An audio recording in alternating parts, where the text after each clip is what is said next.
rights of transferee. He is entitled to receive the जो actually आप अपने जो इंटरेस्ट है, अपने जो शेयर है, वो फर्म को सेल कर सकते हैं, मॉर्गेज भी कर सकते हैं, और आप उसको चार्ज भी कर सकते हैं फुली और पार्शियली अकॉर्डिंग टू सेक्शन 29। किनको देंगे? अपने ही पार्टनर्स को। जब आप ट्रांसफर कर देंगे तो आप हो जाएंगे ट्रांसफरी। तो आपके राइट्स क्या होंगे? He is entitled to receive the share of the profit of the transferring partner. जो आप जिसको अपने राइट्स ट्रांसफर कर रहे हैं, अपने शेयर ट्रांसफर कर रहे हैं, तो उस पर वो जितना प्रॉफिट अर्न करेगा तो आप वो रिसीव करोगे। On the dissolution of the firm or on retirement of the transferring partner, he is entitled to receive। अगर फर्म डिसॉल्व होती है, या अगर फर्म में से कोई जिसको आपने ट्रांसफर किए थे अपने शेयर्स, अपना इंटरेस्ट ट्रांसफर किया था, अगर वो रिटायर होता है, तो आप किस चीज के इंटाइटल होंगे?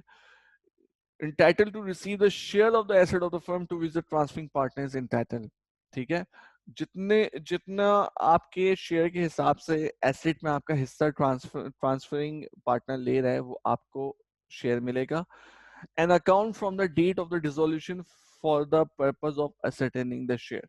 मतलब जो आपकी डेट ऑफ डिसोल्यूशन है, उसके हिसाब से अकाउंट मिल जाएगा आपके शेयर के हिसाब से कि आपका इतना एसेट बनता था, इतना आपका प्रॉफिट बनता था, ये आपका है जब डिसॉल्व होगी कंपनी। डिसेबिलिटीज क्या होगी? जब आप अपने राइट्स ट्रांसफर कर देंगे, शेयर ट्रांसफर कर देंगे, now you are no more acting as a partner. आपका वो स्टेटस नहीं रहेगा।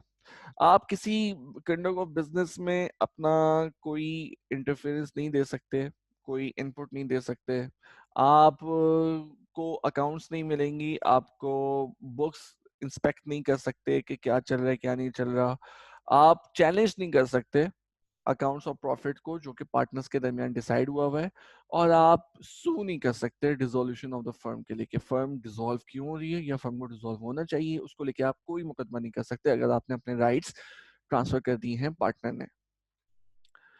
नो, नेक्स्ट पॉइंट है आपका minus admission to the benefits of partnership.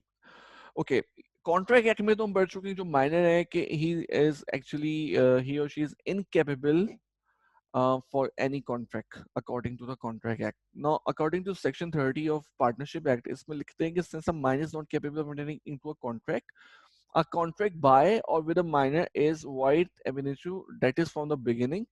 Since partnership is formed by a contract, a minor cannot enter into a partnership agreement but with the consent of all the partners from the time being a minor may be admitted to the benefits of the partnership।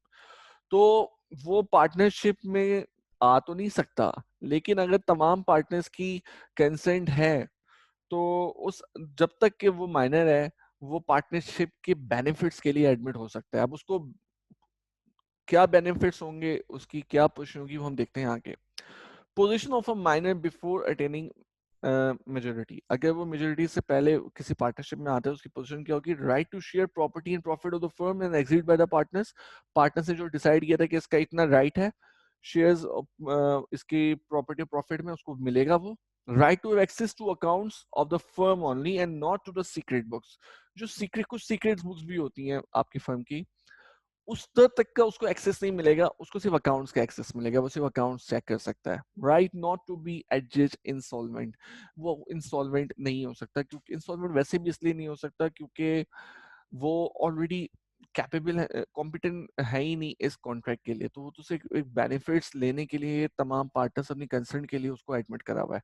Liabilities क्या होंगी? Personally actually he is not liable, limited liability है क्योंकि minor पे कोई liability नहीं होगी। His share is liable for the acts of the firm. जितने shares हैं उस हिसाब से वो एक्ट कर सकता है।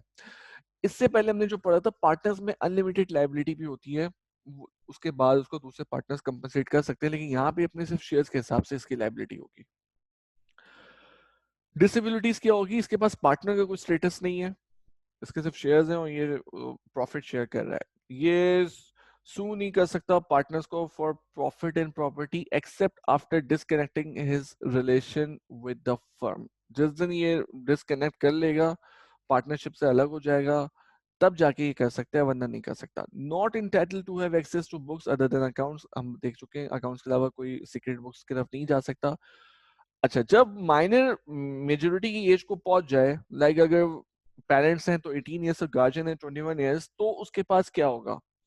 On attaining majority, the minor partner has to decide within 6 months whether he shall continue in the firm or leave it.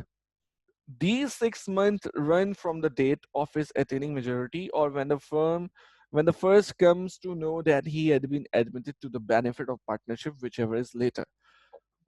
जब वो मेजोरिटी एज को पहुंचेगा तो मेजोरिटी की एज क्या होगी? जिस दिन वो पहुंच गया या जिस दिन उसको पता चला कि वो पार्टनरशिप के बेनिफिट्स में था, पार्टनरशिप के बेनिफिट्स ले रहा था, विच एवर इज लेटर, जो भी उसको पता चलेगा, उसके बाद उसको 6 मंथ मिलेंगे. उस 6 मंथ में उसको डिसाइड करना है within this period he should give a public notice of his choice to become और not to become a partner in the firm. या तो वो पार्टनर बनना चाहेगा या पार्टनर नहीं बनेगा, ये उसको डिसाइड करना है माइनर को. ठीक है. So this is all about our partnership act 1932. I hope you understand each and everything. Thank you so much and please subscribe to my channel.